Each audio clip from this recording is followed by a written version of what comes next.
السلام عليكم ورحمة الله وبركاته. ازيكم يا حبايب قلبي؟ عاملين ايه؟ يا رب تكونوا بخير. معلش بقى انا بصور الفيديو النهارده، بقى انا عندي برد، اعذروني لو صوتي فيه اي حاجة. هنا يا حبايب قلبي تعالوا نسمي الله. ده ليمون، طبعا انتوا عارفين ان ده الموسم بتاع الليمون. الليمون فيه كتير ورخيص كمان، يعني بيوصل لكيلو ونص ب10.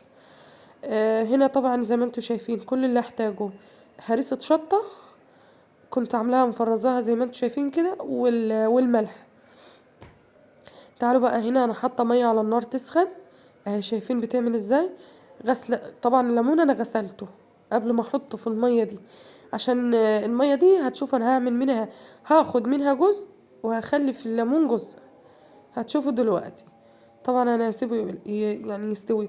لو انت هتفرزيه يعني هتخزن هتخلي الليمون ده لرمضان، هو قلبة واحدة بس كده، يعني يغلي مجرد دقيقة واحدة وتطفي عليه. لكن طبعا ده تكليف وقته، يعني اللي هو اعمليه النهاردة وتاني يوم تاكليه، يعني تعمليه تاكليه تاني يوم على طول. شايفين انا هنا نقصت المية وحطيت على المية المتبقية دي هرسة شطة معلقة، وحطيت الملح زي ما انتوا شايفين كده. وهوريكم المية اهي، طبعا بتنفع عطر، بص ريحتها جميلة يعني، بحتاجها لأي حاجة. وهنا طبعا اديني زي ما انتوا شايفين الليمون بسيبه لغاية ما يستوي خالص. والكمية اللي انتوا شايفينها فايرة قوي دي كده، المية اللي بتفور دي انا مش هصفيها من على الليمون. طبعا كده زودت كمان الملح، وهسيبه بقى يبرد خالص تماما اهو زي ما انتوا شايفين، برد خالص لانه واخد حقه في السوا، فمش محتاج ان انا اعبيه سخن يعني.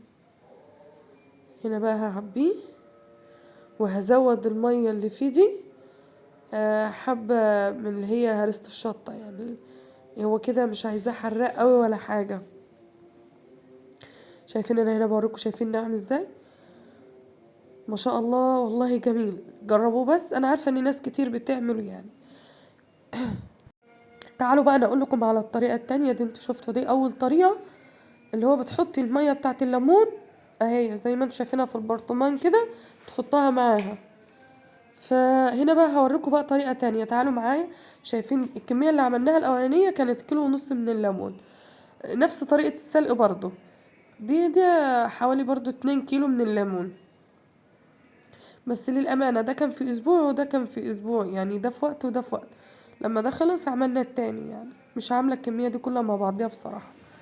هنا بقى شايفين بيغلي، حطيته في مية برضو سخنة قوي وهنا اخلي المية تغلي عليه جامد، اللي هو يستوي برضو تماما. والله انا كنت بعمل الليمون ده بالليل وبناكل منه الصبح. هنا برضو هستخدم زي ما بوريكم هنا، شايفين اهو ده مكان الليمون اللي احنا كنا لسه عاملينه من شوية، يعني قعد يجي اسبوع كده بس ما شاء الله زي ما هو. وده يعني هحط في نفس البرطمان كده، وشايفين المية دي بتاعة الليمون الاولاني انا مش هحوشها. هنا بقى الهريسة، بعد ما الليمون صفيته وبرد برضو، بس صفاته بقى تماما في المصفى زي ما انتوا شايفين كده، وحطيت عليه الهريسة والملح وقلبته وعبيته اهو زي ما انتوا شايفين كده. يا رب الفيديو ينال اعجابكم وتكونوا استفدتوا بأي حاجة. ما تنساش اللايك يا حبايب قلبي، مع السلامة.